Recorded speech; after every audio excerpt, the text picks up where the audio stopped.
नमस्कार बच्चों, बीसीए वाले के इस ट्यूटोरियल में आपका स्वागत अभिनंदन। और ये है क्लास 5 है ना, 5वां क्लास है और हम लोग पढ़ रहे हैं विद्युत धारा। अब बात समझिए, पहले विद्युत धारा पढ़ लिए हैं, थोड़ा सा रिवीजन करते हैं कि विद्युत धारा में पहले पढ़ते हैं आवेश। आवेश का मात्रक होता है कूलाम। आवेश का मात्रक होता है कूलाम। उसके बाद होता है विभव। विभव का मात्रक होता है वोल्ट। विभव का मात्रक क्या होता है? वोल्ट। विभवांतर का मात्रक होता है वोल्ट, है ना। और विभव बराबर क्या होता है? जूलम पर कूलम होता है ना। वोल्ट बराबर क्या होता है? जूलम पर कूलम होता है, याद रखना है चीज। उसके बाद हम लोग आते हैं किसकी ओर? हम लोग आते हैं प्रतिरोध की ओर। प्रतिरोध का मात्रक ओम। प्रतिरोध का मात्रक ओम। और प्रतिरोध से प्रतिरोधकता बनता है। क्या बनता है? प्रतिरोधकता। और उसका मात्रक होता है ओम मीटर। क्या होता है? क्या होता है? इतना हम लोग मात्रक पढ़ चुके हैं। जानते हैं जितना मात्रक हम रिवाइज करवा रहे हैं, आप लोग बता रहे हैं, सारा मात्रक में से 2 मात्रक एग्जाम में निश्चित आना है ना। इसलिए आप इन चीज को याद रखिए। तो आज हम लोग पढ़ रहे हैं प्रतिरोध। कल पढ़े प्रतिरोध किसे कहते हैं, प्रतिरोध का संयोजन कैसे करते हैं। और प्रतिरोध संयोजन 2 प्रकार से करते हैं। एक करते हैं श्रेणी क्रम संयोजन और एक करते हैं समांतर क्रम संयोजन। क्या करते हैं? एक श्रेणी क्रम संयोजन, एक करते हैं समांतर क्रम संयोजन। तो हमने श्रेणी क्रम संयोजन पढ़ा और आज है समांतर क्रम संयोजन की बात कर रहे हैं। ध्यान समझिएगा। पहला बात ये स्टेटमेंट है मेरा किसका? श्रेणी क्रम बोले या फिर पार्श्व क्रम बोले, समांतर क्रम बोले या फिर पार्श्व क्रम बोले। इसका 2 नाम बोलते हैं। कोई बोलता है पार्श्व क्रम भी, कोई बोलता है समांतर क्रम भी। समझ बात ना, दिक्कत नहीं होनी चाहिए। अब क्या बोल रहा है? समांतर क्रम में जुड़े हुए प्रतिरोधकों का समतुल्य प्रतिरोध के व्युत्क्रम। प्रतिरोध के व्युत्क्रम, प्रतिरोध हो गया R, उसका व्युत्क्रम हो गया 1/R। प्रतिरोध हो गया R, उसका व्युत्क्रम 1/R हो गया। और उन प्रतिरोधकों को अलग अलग प्रतिरोधकों के व्युत्क्रमों के योग के बराबर है ना। इसका उल्टा का योग है, व्युत्क्रम के योग के बराबर है। कोई दिक्कत? कोई दिक्कत? अब बात समझिए, हमारे पास क्या है? 3 प्रतिरोध है, R1 R2 R1 R2 R3। R1 R2 R3 है ना। तो R1 R2 R3 है। तो हम क्या करते हैं कि मान लिए कि देखिए जो सब लिखे हैं, क्या करते? 1 प्रतिरोध, 2 प्रतिरोध, 3 प्रतिरोध। याद कीजिए श्रेणी क्रम में हम लोग किस तरह जोड़े थे? श्रेणी क्रम में इस तरह 1 2 3 जोड़ देंगे ना। लेकिन समांतर क्रम में क्या है? हमको सीढ़ी की तरह बना के जोड़ना है। जोड़ा हुआ है सही तरह है ना, तो सही समांतर क्रम। तो हमने जो किया वो सही लिखते हैं। माना कि 3 प्रतिरोध लिए, R1 R2 R3 को समांतर क्रम में संयोजित किया। ये बात बोले ना, एक है ना, कोई लिख दिए। जिसमें धारा I प्रवाहित हो रही है। धारा क्या प्रवाहित हो रही है? I प्रवाहित हो रही है। जो धारा I है 3 भाग में बढ़ गया है, I1 I2 I3। और फिर यहाँ के I ही बन जाता है। ये जो I1 I2 I3 है वो फिर आगे I ही बन जाता है। और इसमें विभव कितना है? इस सबके बीच का विभवांतर कितना है? भी। यहाँ से यहाँ तक विभवांतर, इसका भी, इसका भी, इसका भी। और इसमें भी वोल्ट का वोल्टेज लगा हुआ है और वो बना रहा है ऐसा। तो हम लोग क्या करते हैं, जब प्रवाहित हो रही है धारा तो I बराबर I1 plus I2 plus I3 समीकरण 1 बना दिए। और ओम का नियम बोलता है I बराबर V/R।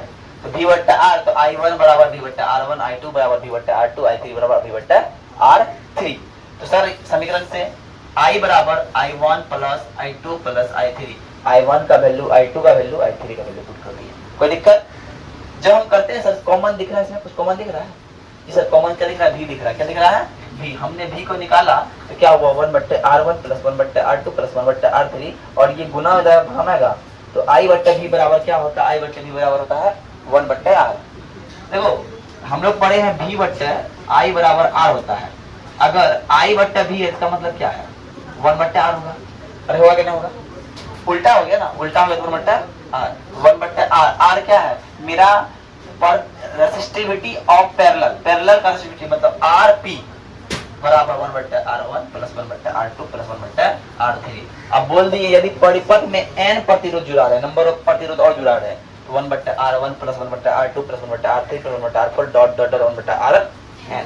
कोई दिक्कत? यही था प्रतिरोध समान संयोजन।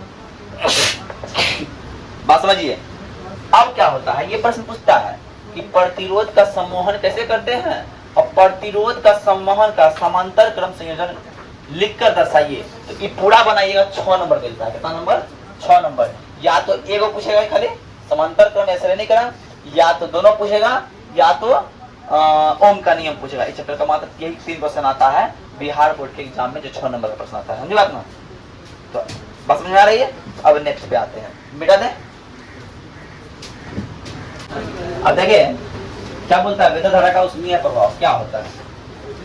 अगर यदि किस चालक में विद्युत धारा उत्सर्जित उष्मा का परिणाम उसके द्वारा चालक के प्रतिरोध के विरुद्ध किए गए कुल कार्य के बराबर है। अब ध्यान समझना, उष्मा कितना आएगा, मान लो कहीं प्रतिरोध लगा हुआ है, उसको धक्का देने में जो प्रतिरोध का विरोध करने में जो कार्य हो रहा है, जब कार्य करेगा तो देने एनर्जी आता है कि नहीं, तो वहां पे भी एनर्जी निकलता है, उष्मा निकलता है। उसी को क्या बोलते हैं? विद्युत धारा का उष्मीय प्रभाव बोलते हैं। इसका SI मात्रक जूल होता है और उष्मीय प्रभाव का फॉर्मूला होता है I²RT।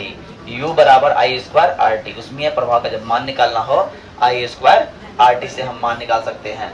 यदि कोई परिपथ में, मान लो कोई परिपथ है, यहाँ एक 5 ओम का लगा हुआ है प्रतिरोध, इसमें धारा प्रवाहित हो रहा है, 5 एम्पीयर धारा प्रवाहित हो रहा है, और कितना समय के लिए हो रहा है? मान लो 30 सेकंड, 1 मिनट के लिए हो रहा है, मतलब 1 मिनट मतलब 60 सेकंड के लिए हो रहा है। तो हम निकाल सकते हैं इसका उष्मा, कितना उष्मा रिलीज होगा, कितना जूल उष्मा होगा। तो क्या लिखेंगे? I², 5 का स्क्वायर गुना 5 गुना 60 मिनट, है ना, 25 गुना 5 गुना 60, है ना, 25 पंचा 125 गुना 60, है ना, 25 6 का 150, 500, 550, 650, है ना, इतना जूल आएगा, उष्मा निकलेगा, इतना जूल उष्मा निकलेगा। क्या समझे पहले? अब ये इसी फार्मूला का बनाना है। मान लो एक रड है मेरे पास, एक रड में क्या हुआ है? तार जुड़ा हुआ है। तुमने कहा बॉल गर्म हो जाता है, पंखा गर्म हो जाता है कि नहीं? इतना गर्म होता है, क्यों हो रहा है गर्म?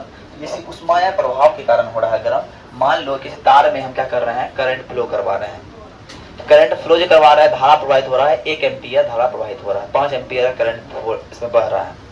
और इस तार का प्रतिरोध क्या है? प्रतिरोध मान लो 5 ओम है, 3 ओम है, 2 ओम है, कुछ भी है। और जितना देर हम धारा प्रवाहित उतना गर्म होता है ना? जितना देर मशीन चलेगा उतना गर्म होगा ना, और मशीन नहीं चलेगा गर्म नहीं होता है। तो समय बढ़ता है, इसलिए उसमें प्रभाव जो कल आज जूल का नियम जो पढ़ाएंगे हम, जूल का 3 नियम, वो यही सब बात पे डिपेंड करता है। तो आज के लिए इतना ही। जय हिंद, जय भारत। आगे 2 बजे क्लास में आइए, तभी बताएंगे, ठीक है ना? जय आप लोग।